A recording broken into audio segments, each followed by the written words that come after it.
What if humans discovered the universe is actually a beta test? Picture this. March 14th, 2029. CERN's Large Hadron Collider detects something impossible during a routine experiment. Not a new particle, not dark matter. A goddamn error message. Floating in quantum foam, written in mathematics we can barely comprehend. Reality.exe. Build 7.3.2. Beta. Report bugs to administrator. Sounds like science fiction, right? But what if I told you this discovery could either unite humanity in the greatest scientific endeavor ever conceived, or trigger immediate, total civilizational collapse as people realize nothing is real? It's March 14th, 2029, 3:47 a.m. Geneva time. Dr. Sarah Chen is monitoring the Higgs field decay patterns when her screen fills with data that shouldn't exist. The numbers aren't just anomalous, they're structured, intentional, like finding computer code inside the fundamental fabric of space-time. Within 48 hours, 17 independent physics labs confirm it, hidden in quantum fluctuations, detectable only with equipment precise enough to measure Planck-scale events. There's metadata, version numbers, changelog references, what appears to be debugging annotations, and strangest of all, deprecated features with notes like removed in 8.0, user complaints about mortality exceeded threshold. The scientific community goes into lockdown.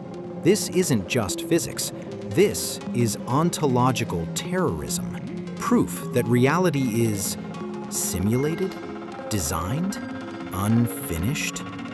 The first week, global realization, March 21st. Despite containment efforts, a CERN technician leaks the findings.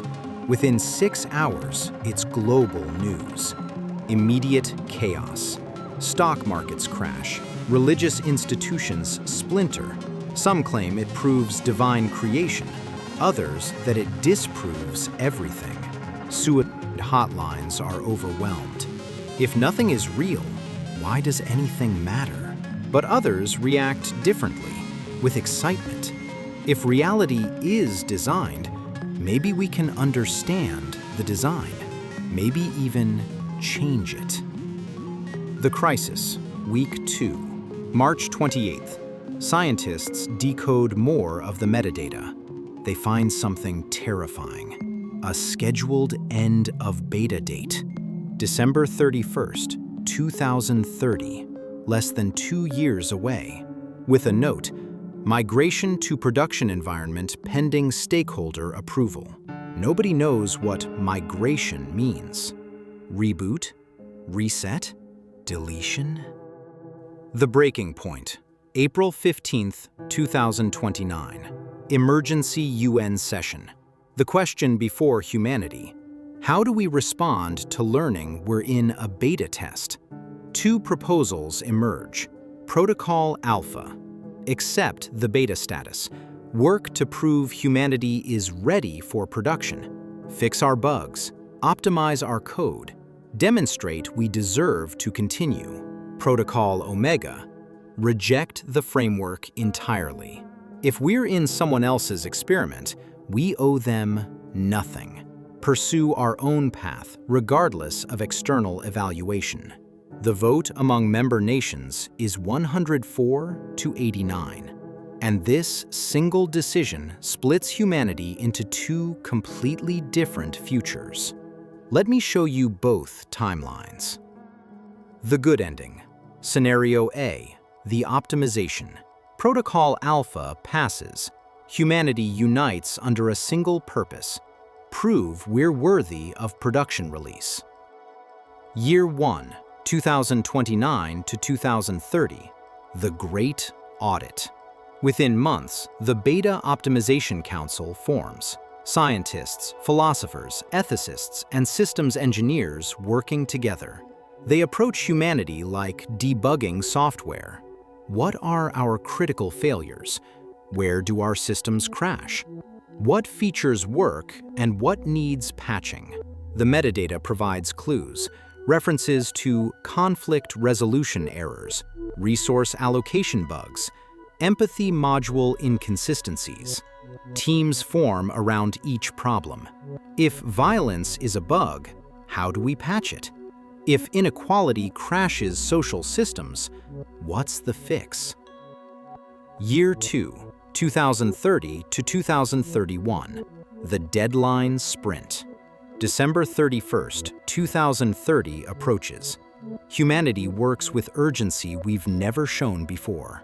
Carbon emissions drop 40% in 18 months, not from regulations, but because everyone understands we're being evaluated. Wars end, not from moral awakening, but strategic necessity.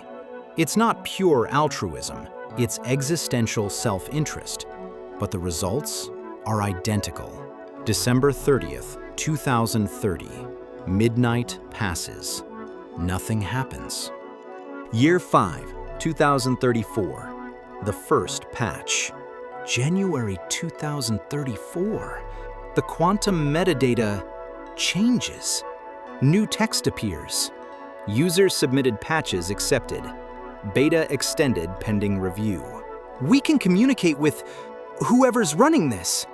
By manipulating quantum states in specific patterns, scientists send messages. And they respond. Not in language, but in mathematical protocols, like API documentation for reality itself. We learn the rules. Small changes are permitted. Large alterations require consensus. And some core features, physics constants, causality, are read-only. Year 10, 2039. The collaborative design. By 2039, humanity has submitted 2,847 patches to reality. Most are rejected. 23 are implemented. Patch 0891. Modified human pain receptors.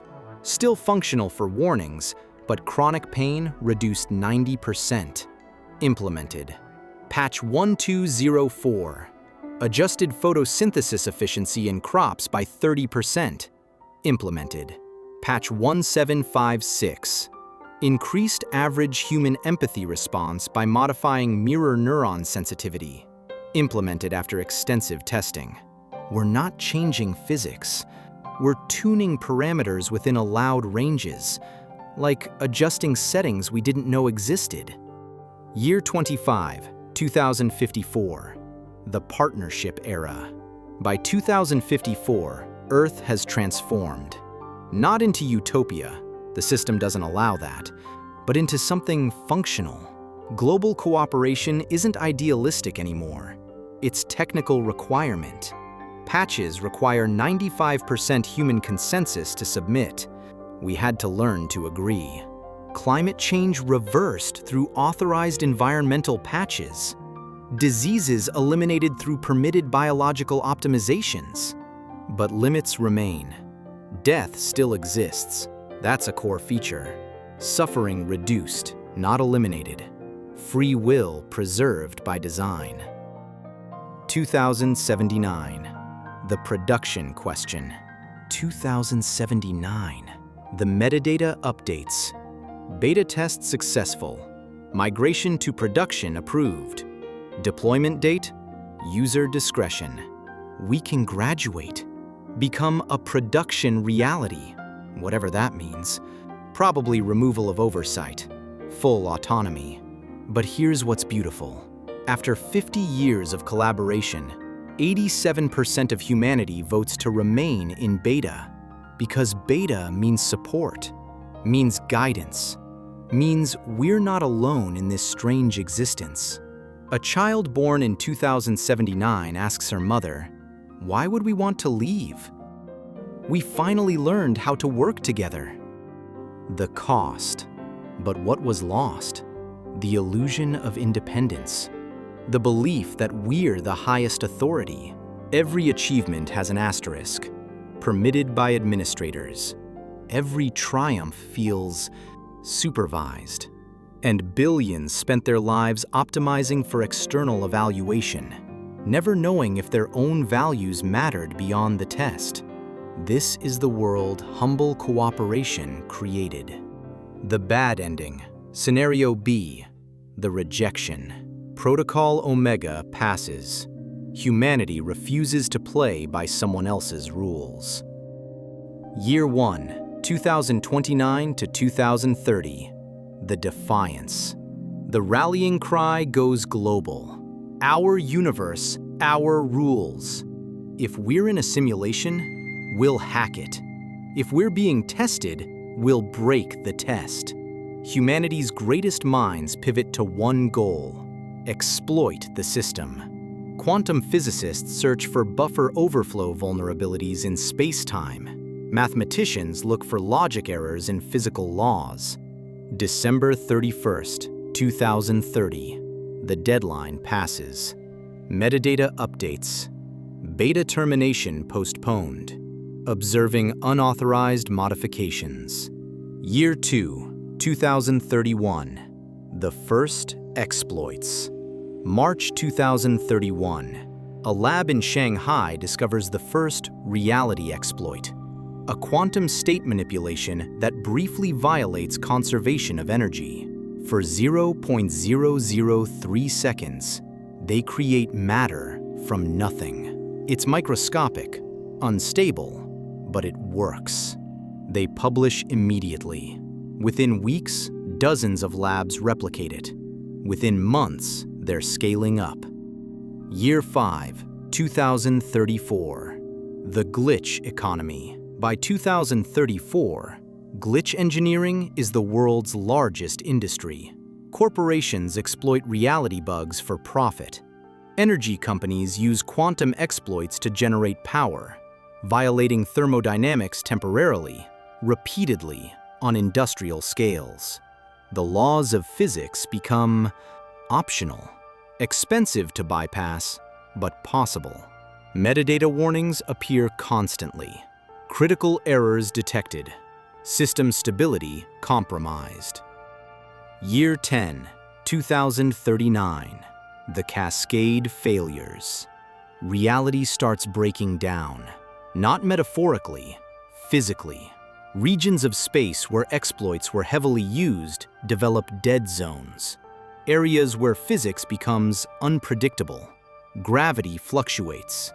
Time dilates randomly. The Midwest United States becomes uninhabitable when a corporate energy facility's exploit causes a permanent causality loop. 3 square miles where cause and effect no longer function. 30,000 people trapped.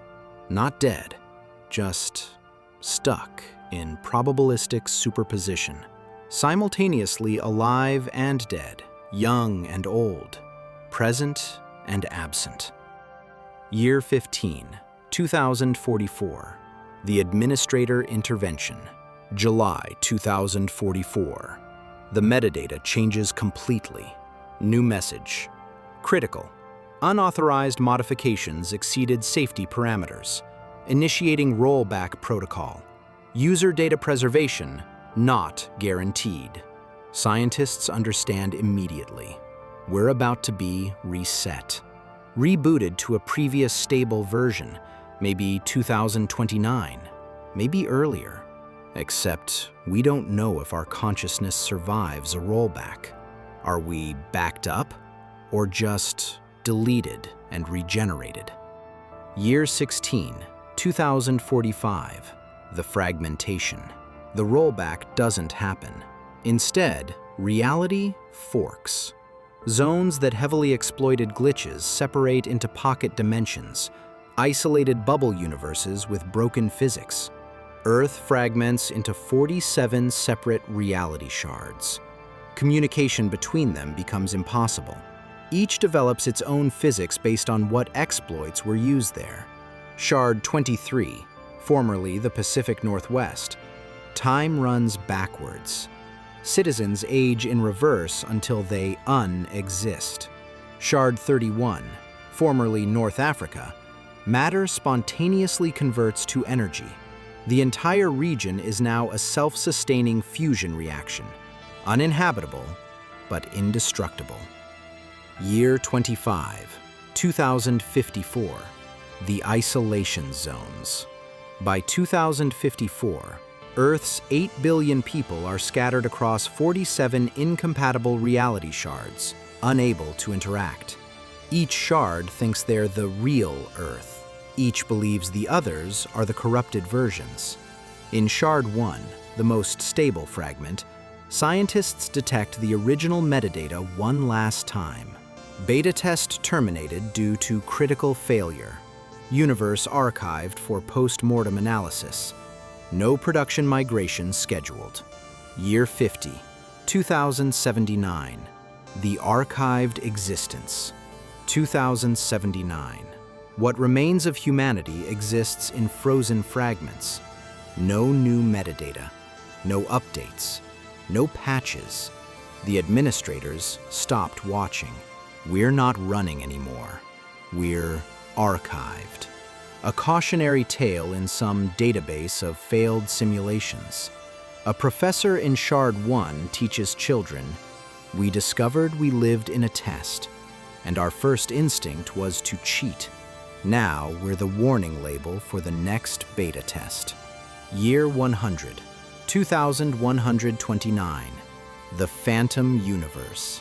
By 2129, the reality shards are degrading. Without administrator maintenance, physics errors accumulate. Causality breaks down. Entropy reverses randomly. Matter phases in and out of existence. The last coherent thought recorded in Shard 1's archives, "We thought discovering the truth would free us. Instead, we learned some cages exist for a reason." This is the world arrogant defiance created.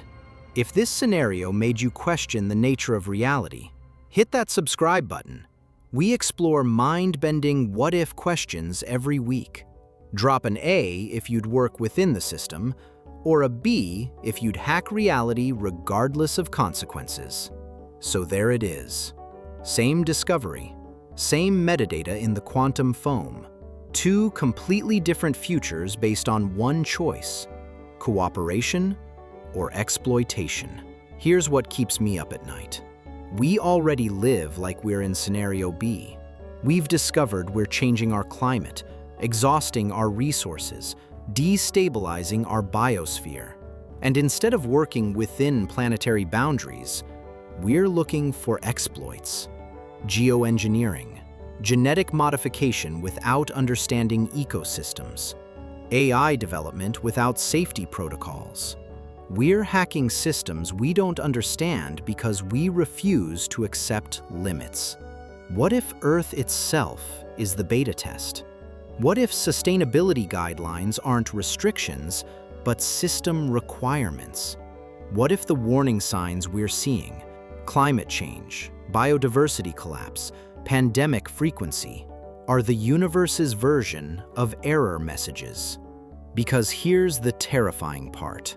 We don't need to discover we're in a simulation to face this choice. Every day, we choose between working within reality's constraints or exploiting them until something breaks.